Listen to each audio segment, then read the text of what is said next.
ខ្ញុំកណាសូមក្រាបថ្វាយបង្គំព្រះថេរានុថេរៈគ្រប់ព្រះអង្គជាទីសក្ការៈសូមគោរពសម្ដេចទ្រង់ឯកឧត្តមលោកជំទាវអស់លោកស្រីបងប្អូនអ្នកសារព័ត៌មាននិងជនរួមជាតិទាំងក្នុងនិងក្រៅប្រទេសជាទីគោរពនិងជាទីរាប់អានថ្ងៃនេះអ្នកនាំពាក្យរាជរដ្ឋាភិបាលសូមជម្រាបជូនជនរួមជាតិជ្រាបអំពីស្មារតីស្រឡាញ់សន្តិភាពនិងការចូលរួមគ្រប់សកម្មភាពដើម្បីរក្សាសន្តិភាពសកលរបស់រាជរដ្ឋាភិបាលកម្ពុជាកម្ពុជាបានសម្រេចចូលរួមជាសមាជិកស្ថាបនិកនៃក្រុមប្រឹក្សាសន្តិភាព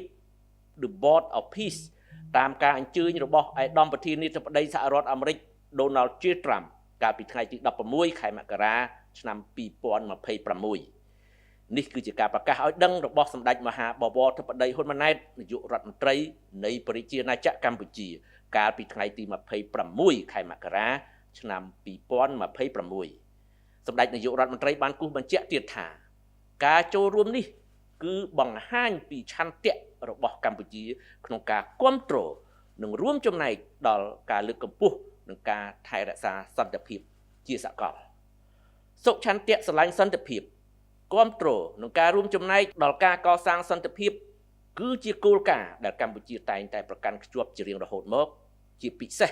តាមរយៈការបញ្ជូនកងកម្លាំងរក្សាសន្តិភាពក្រោមឆ័ត្រអង្គការសហប្រជាជាតិទៅបំពេញបេសកកម្មនៅក្នុងបណ្ដាប្រទេសមួយចំនួនដែលរងគ្រោះដោយសារសង្គ្រាមការចូលជាសមាជិកស្ថាបនិកនៃក្រុមប្រឹក្សាសន្តិភាពសម្រាប់អាណត្តិ3ឆ្នាំមិនតម្រូវឲ្យមានការបង់ថវិកាទេនេះបើយោងតាមសម្ដេចប្រមុខរាជរដ្ឋាភិបាលដែលជម្រាបជូនជនរួមជាតិបានជ្រាបអ្នកនាំពាក្យរាជរដ្ឋាភិបាលសូមកត់សម្គាល់ថាគុណតម្លៃសន្តិភាពរបស់កម្ពុជាដែលត្រូវបានទទួលស្គាល់ជាសកលមិនមែនកើតឡើងដោយចៃដន្យទេពោលគឺប្រទេសដ៏តូចមួយនេះបានរកឃើញរូបមន្តបញ្ចប់សង្គ្រាមដ៏រ៉ាំរ៉ៃជាច្រើនទសវត្សរ៍តាមរយៈរូបមន្តនយោបាយឈ្នះឈ្នះគ្មានពីររបស់សម្ដេចតេជោហ៊ុនសែនប្រធានព្រឹទ្ធសភានិងជាអតីតនាយករដ្ឋមន្ត្រីដែលជាស្ថាបនិកនិងប្រតិបត្តិការសន្តិភាពហើយបាននាំមកនូវសន្តិភាពពេញលេញនិងការផ្សះផ្សាបង្រួបបង្រួមជាតិខ្មែរក្នុងរយៈពេលជិត3ទសវត្សរ៍ចុងក្រោយកម្ពុជាក៏បានប្រើប្រាស់កាលានុវត្តភាពនៃសន្តិភាពដ៏កម្រនេះដើម្បីអភិវឌ្ឍប្រទេសឲ្យងើបចេញពីគំនរផេះផង់ពីអន្លង់ឈាមនិងទឹកភ្នែកមកស្គាល់ការរីកចម្រើនក្នុងសម័យទំនើបដូចសពថ្ងៃដោយមានសម្ដេចមហាបវរធិបតីហ៊ុនម៉ាណែតនាយករដ្ឋមន្ត្រីបច្ចុប្បន្នជាអ្នកបន្តឈរការពារយ៉ាងបដូរផ្ដាច់នៅសន្តិភាពនិងចាត់ទុកសន្តិភាពជាអាទិភាពចម្បងបំផុតមួយរបស់រាជរដ្ឋាភិបាលការតម្កល់តម្លៃសន្តិភាពជាអាទិភាពនិងការចូលរួមយ៉ាងសកម្មក្នុងការថែរក្សាសន្តិភាពក្នុងប្រទេសក្នុងតំបន់ក៏ដូចជាក្នុងសកលលោកបានធ្វើឲ្យពិភពលោកនឹកឃើញដល់កម្ពុជាជានិច្ចនៅពេលណាដែលគេនិយាយពីសន្តិភាពអាចនិយាយបានថាទីណាមានសកម្មភាពដើម្បីសន្តិភាពទីនោះតែងតែមានការគ្រប់គ្រងនិងការចូលរួមចំណែកពីកម្ពុជាការសម្រេចចិត្តចូលរួមជាសមាជិកស្ថាបនិកនៃក្រុមប្រឹក្សាសន្តិភាពតាមការអញ្ជើញរបស់ឯកឧត្តមប្រធានាធិបតីសហរដ្ឋអាមេរិក Donald J. Trump នៅពេលនេះគឺជាសក្ខីភាពថ្មីមួយទៀតដែលបញ្ជាក់អំពីសុខឆន្ទៈមិនចេះរីងស្ងួតរបស់កម្ពុជាដើម្បីបុព្វហេតុសន្តិភាពសក្ខីភាពនៃឆន្ទៈស្រឡាញ់សន្តិភាពរបស់កម្ពុជាបានស្ដែងឡើងរួចជាស្រេចនៅពេលដែលកម្ពុជាទទួលរងការវាយប្រហារប្រដាប់អាវុធដោយបំពានមកលើដែនអធិបតេយ្យភាពរបស់ខ្លួនពីសំណាក់កងទាហានថៃចាប់តាំងពីចុងខែកក្កដាឆ្នាំ2025ដែលធ្វើឲ្យស្មារតីសន្តិភាពបានផុសត្រដែតឡើងចេញពីថ្នាក់ដឹកនាំកម្ពុជាក៏ដូចជាប្រជាពលរដ្ឋខ្មែរនៅគ្រប់ទិសទី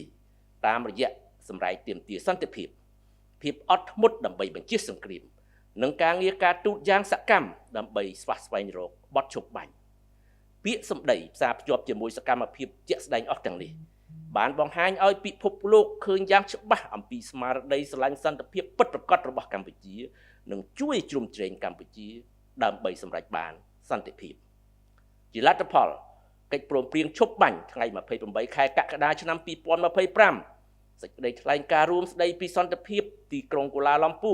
ថ្ងៃ26តុលា2025និងសេចក្តីប្រកាសរួមនៃកិច្ចប្រជុំពិសេសលើកទី3នៃគណៈកម្មាធិការព្រំដែនទូទៅ GBC ថ្ងៃ27ខែធ្នូឆ្នាំ2025 ដែលផ្ដល់កំណើតដល់បទឈប់បាញ់ជាលើកទី2និងដែលស្ថិតនៅជាធរមានរហូតមកដល់សប្តាហ៍ថ្ងៃនេះសុទ្ធសឹងជាផ្លែផ្កានៃកិច្ចខិតខំប្រឹងប្រែងក្នុងស្មារតីស្រឡាញ់សន្តិភាពការពារសន្តិភាពរបស់ថ្នាក់ដឹកនាំកម្ពុជាក្រោមការជួយជ្រោមជ្រែងពីសហគមន៍អន្តរជាតិជាពិសេសសហរដ្ឋអាមេរិកសាធារណរដ្ឋប្រជាមានិតចិននិងម៉ាឡេស៊ីក្នុងនាមជាប្រធានបដូវវេនអាស៊ានឆ្នាំ2025អ្នកនាំពាក្យរាជរដ្ឋាភិបាលសូមបញ្ជាក់ជាថ្មីថានៅក្នុងស្មារតីតម្កល់សន្តិភាពជាអាទិភាពខ្ពស់បំផុតនេះកម្ពុជានៅតែបន្តគោរពយ៉ាងម៉ឺងម៉ាត់នៅបទឈប់បាញ់និងគ្រប់ចំណុចទាំងអស់នៃសេចក្តីប្រកាសរួមថ្ងៃ27ខែធ្នូឆ្នាំ2025ក៏ដូចជាកិច្ចព្រមព្រៀងផ្សេងទៀតដែលបានធ្វើកាលពីពេលកន្លងទៅទន្ទឹមនឹងនេះកម្ពុជាប្រកាន់ជំហរយ៉ាងម៉ឺងម៉ាត់ក្នុងការការពារខ្សែព្រំដែនអន្តរជាតិកម្ពុជាថៃដែលបន្សល់ទុកដោយគណៈកម្មការព្រំដែនឥណ្ឌូចិនសៀមដោយគោរពគោលការណ៍ច្បាប់អន្តរជាតិគោលការណ៍ខ្សែបន្ទាត់ព្រំដែនមិនកែប្រែគោរពអនុសញ្ញាសន្ធិសញ្ញាបារាំងសៀមផែនទីនិងកំណត់ហេតុបោះបង្គោលព្រំដែនរបស់គណៈកម្មការបោះបង្គោលព្រំដែនឥណ្ឌូចិនសៀមព្រមទាំងកិច្ចព្រមព្រៀងនិងឯកសារពាក់ព័ន្ធនានាដែលភាគីទាំងពីរបានឯកភាពគ្នាកាលពីពេលកន្លងមកកម្ពុជាមិនទទួលស្គាល់ជាដាច់ខាតនៅការកែប្រែខ្សែបន្ទាត់ព្រំដែនណាមួយ